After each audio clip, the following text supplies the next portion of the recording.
அதெல்லாம் பார்க்குவோம். சரி, வருகிற இந்த வாரங்கள்ல வந்து இந்த பொருளாதார நிலைமை நம்மளுடைய இது கோல்டு அண்ட் சில்வர் வந்து நிலை எப்படி இருக்கும்? எதிர்பார்த்தத கொஞ்சம் இறங்கும். ஆனால் அதுக்கப்புறம் திரும்ப ஏறும். ஆனால் கோல்டில் நம்ம இன்வெஸ்ட் பண்ண பிரச்சனை வராது. ஆனால் இப்போ கொஞ்சம் கேர்ஃபுல்லாக இருக்கும் 2 வாரம். ஆனால் நீங்கள் தொடர்ந்து வந்து இந்த மாதிரி இந்த பிட்காயினாக இருக்கட்டும், இந்த மாதிரி ஷேர் மார்க்கெட்டில் பார்த்து இன்வெஸ்ட் பண்ணுங்கன்றீங்க. ஆனால் நாளுக்கு நாள் செய்திகள் பார்க்கும்போது இந்த குடும்ப தலைவர்கள்லாம் வந்து இருக்கிற காசுலாம் போட்டு நிறைய இழந்த நியூஸ் தான் வருது சார். நிறைய சூசைட் இதெல்லாம் வருது. இது எப்படி கண்ட்ரோலில் வரும்? ஆனால் கடன் வாங்கி இது செய்யாதீங்க, அதுதான் நல்லது.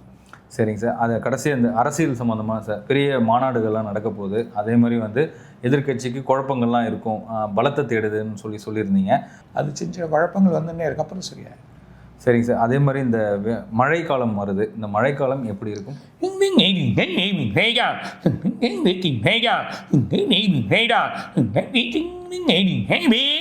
அடுத்த மாதம் கேர்ஃபுல்லாக இருங்க.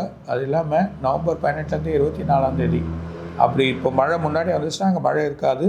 அப்படி வந்ததுன்னா டிசம்பர் 7 தேதிக்குள்ளே 2 நாள் ஒரு மழை இருக்குது. அப்போ சென்னையில் சில குழப்பங்கள் வரும். ஆனால் எல்லாமே சுகாதாரம் வழி பண்ணிவிடும்.